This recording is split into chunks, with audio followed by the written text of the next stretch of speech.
Assalamualaikum warahmatullahi wabarakatuh.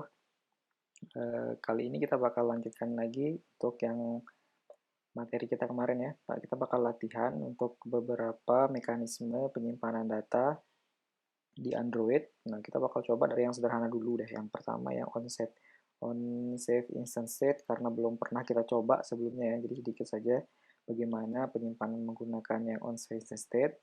Kemudian nanti kita bakal coba yang penyimpanan di internal sama external storage atau internal salah satunya aja ya, karena itu prosesnya nanti bakal sama. Nanti kemudian yang terakhir itu yang menggunakan SQLite. Nah, sedangkan untuk penyimpanan data network itu nanti kita bakal coba pada latihan berikutnya deh untuk yang kanan ya. Karena sekalian kita bakal coba dengan yang service background process. Oke, kita mulai dulu untuk yang data storage mekanisme pertama yang kita coba yang sederhana dulu yang on save instant state. Nah, itu yang paling kecil ya, yang paling penyimpanan yang paling kecil yang ada di Android. Nah, dan dia penyimpanannya scope-nya itu yang berbasis per activity aja untuk penyimpanannya. Nah, silakan pertama dibuat dulu untuk yang ini kita buat pertama biasa metode atau aplikasi default, project default dari Android-nya. Hello World. Pertama kita bakal coba create ininya dulu. Create tampilannya.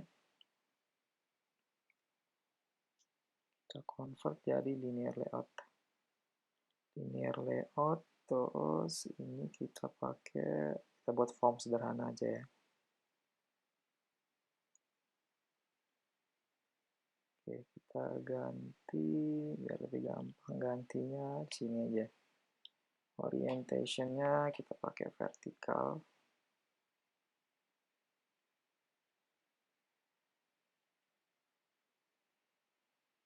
Text view, ada edit text, bukan wrap content.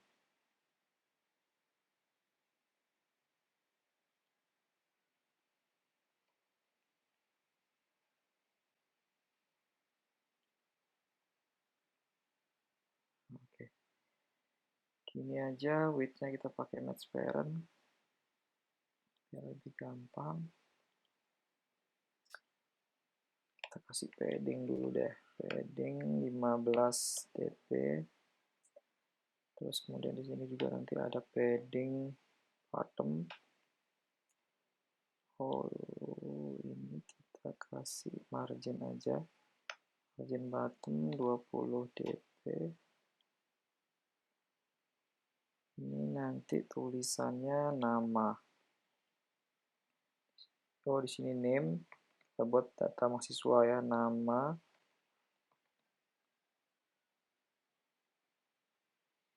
Ini nggak usah ada teksnya. Sini kita kasih hint aja. Tuliskan NIM mahasiswa. Nah, oke. Dan ini kita kopas saja. Sini nanti nama.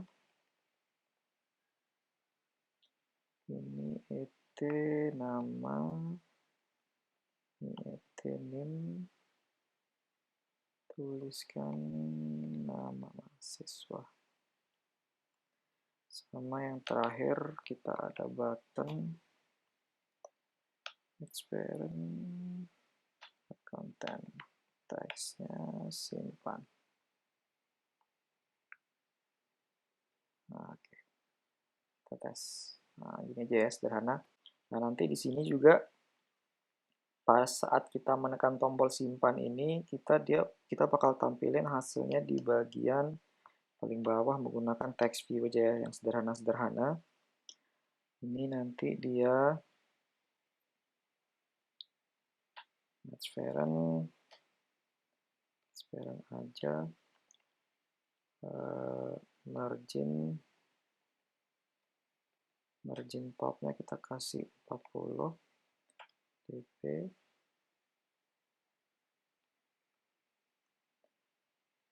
Hacknya wrap content ya. Hacknya wrap content, ini match parent. Nanti di sini kita kasih teks hasil. Oke, di sini hasilnya kita kasih ID-nya deh biar nanti kita bisa ngeset result. TV result. Nah, oke. Jadi pada saat kita tulis name-nya, terus namanya, terus kita simpan, dia bakal tampil informasinya di bagian paling bawahnya ini ya. Kita buat simple sederhana aja kayak gitu. Sekarang kita buat biar dia sedikit fungsional. Tadi kita punya teks, atau edit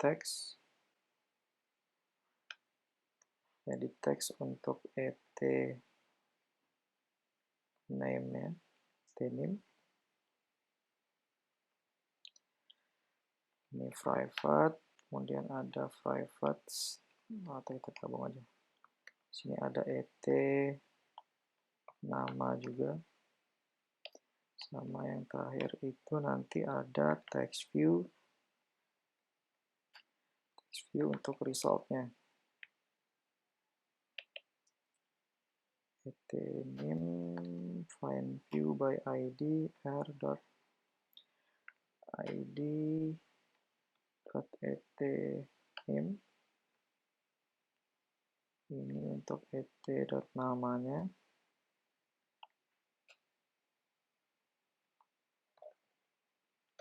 Dan yang terakhir untuk result and view by id.tv results. Nah, oke. Jadi kita punya satu button juga, lupa private button.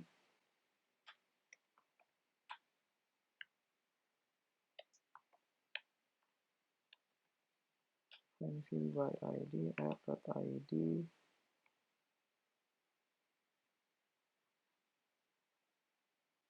button. Kita belum kasih nama kayaknya ya. Untuk buttonnya kita kasih id dulu, save, button save. Oke. Nanti saat button ini diklik, button on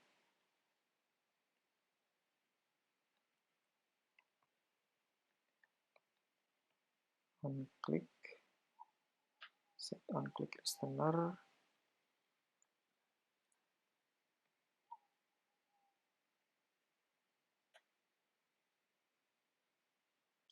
Nah, oke. Nanti kita bakal ambil stringnya ya. Kita bakal ngambil et.name get text, atau kita langsung aja result.setText. Jadi nanti di sini ada name, kemudian ditambah add_name.getText. Atau biar gampang kita simpan dulu deh. Jadi sebuah string ini name, kemudian string nama,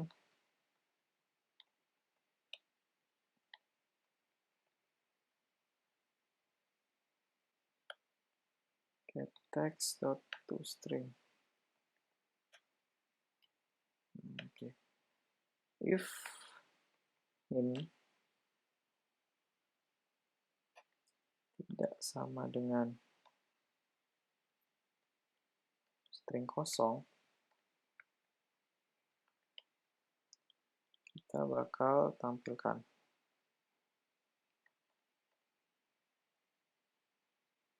minimal name-nya yang kosong.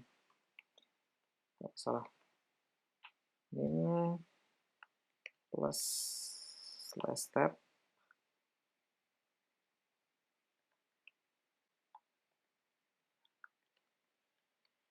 Ini namanya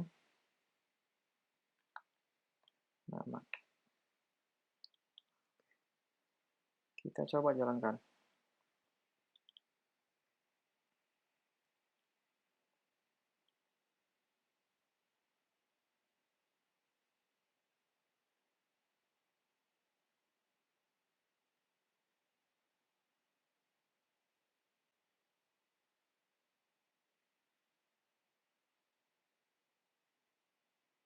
Nah, oke.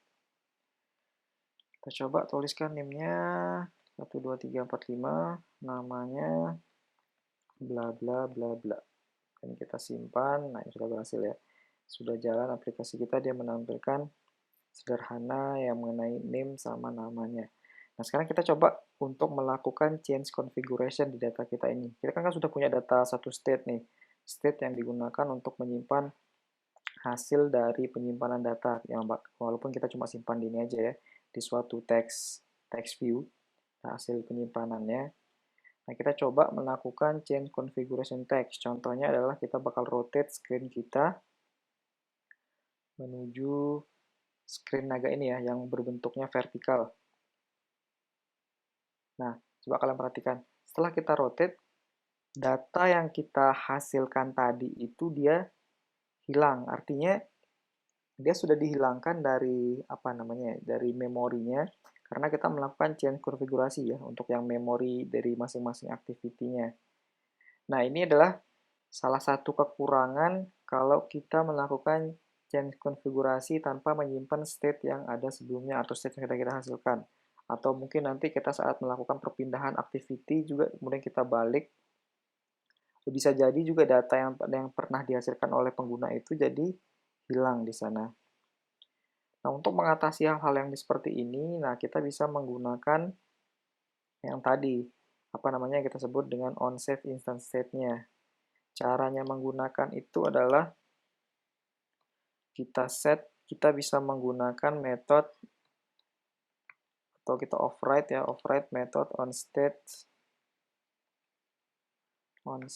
save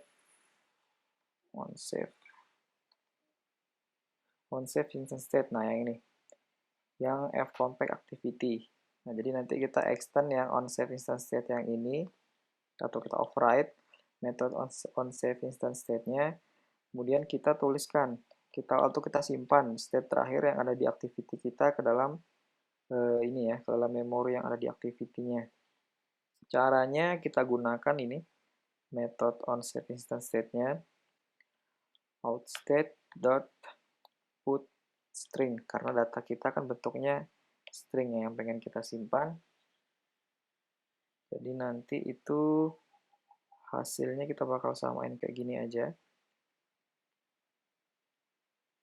Kita langsung simpen.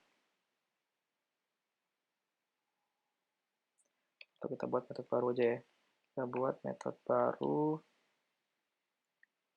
protected save result.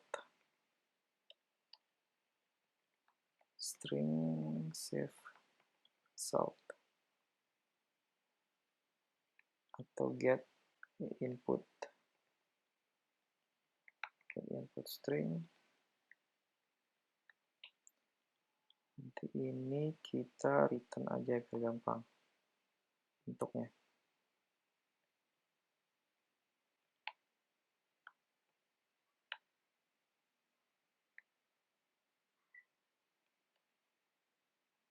Oke. Ininya belum ya, ada if-nya. If min tidak sama dengan 0. Baru kita return yang ini. Jika dia ini kita kasih return 0 aja. Biar gampang. Nah, oke, di sini berarti kita rubah. Sekarang kita string data sama dengan get input string. Sekarang if data tidak sama dengan 0, kita set data. Oke. Biar lebih mudah. Nah, sekarang di sini juga kita tinggal get input string atau string data. Get input string. If dia datanya tidak sama dengan 0, kita bakal simpan.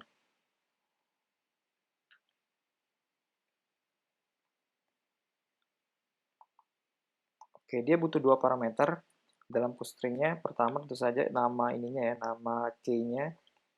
Kita simpan pakai data aja. Kemudian dari variabelnya itu apa. Nah, oke.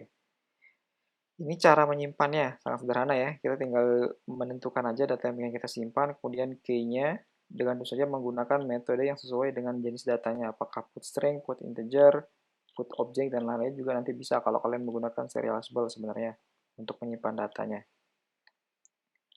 Nah, oke. Nah, sekarang gimana untuk kita melakukan restore-nya? Sampai sini masih belum cukup ya. Kita perlu melakukan restore saat suatu activity ini dipanggil method onCreate-nya lagi atau di reload secara ulang.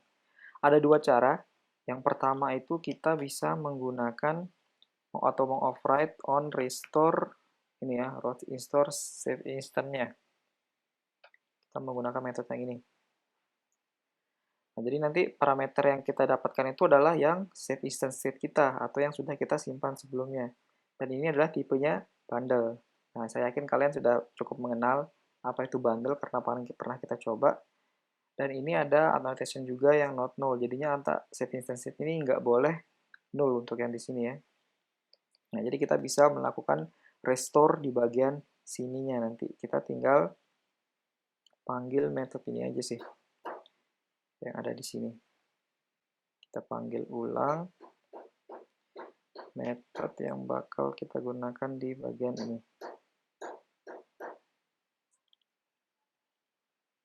Jadi kita dapetin datanya, soal instance state-nya, ininya yang berbeda ya. Bukan pakai get input string lagi, kita gunakan yang save instance state dot get string key kita itu tadi namanya data. Nah ini ya, save instance state kita ambilkan data yang sudah kita simpan sebelumnya. Kalau dia nggak sama dengan 0, kita langsung set result-nya. Kita coba jalanin, nanti kita langsung ini ya, change configuration-nya juga.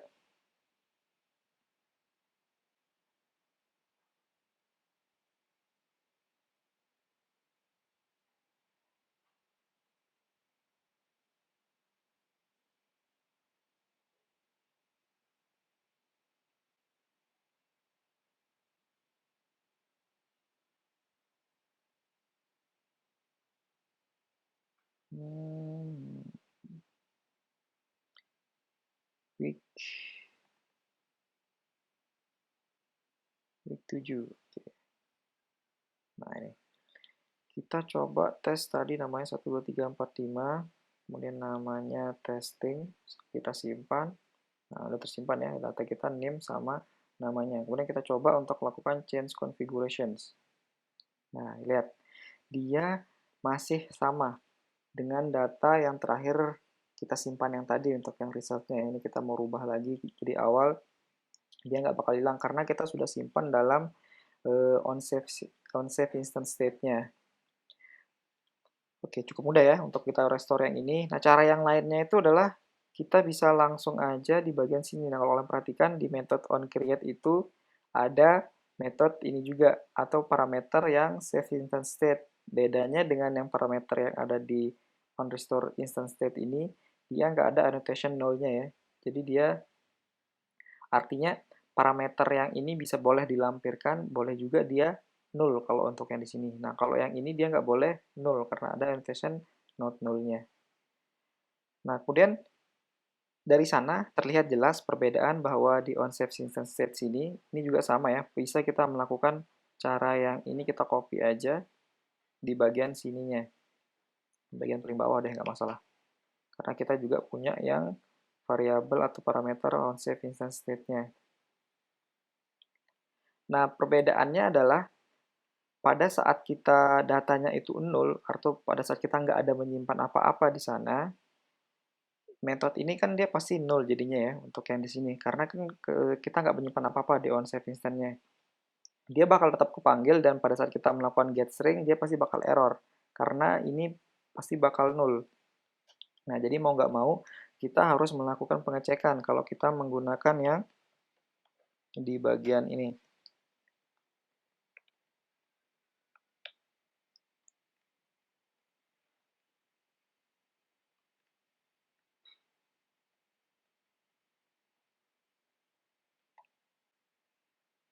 Nah, itu.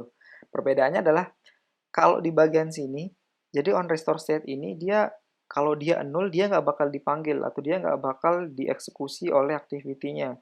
Kalau datanya nol, jadi kita nggak perlu melakukan pengecekan apakah on save instance state ini sekarang ada datanya atau dia masih nol di sana. Jadi otomatis kalau ada datanya dia bakal dipanggil dan kemudian nge-restore. Kalau dia nol, dia nggak bakal dieksekusi yang ini. Artinya nggak perlu kita lakukan pengecekan apakah save instance state ini langsung masih nol atau enggak gitu ya. Kita langsung ambil get datanya aja.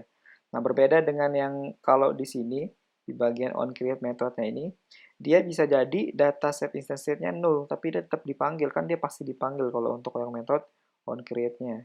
Jadi mau nggak mau kita harus ngecek dulu apakah save instance state-nya itu nol atau ada. Nah, kalau dia nggak nol, baru kita ambil datanya, get string data di sana, kemudian kita set result stage-nya lagi.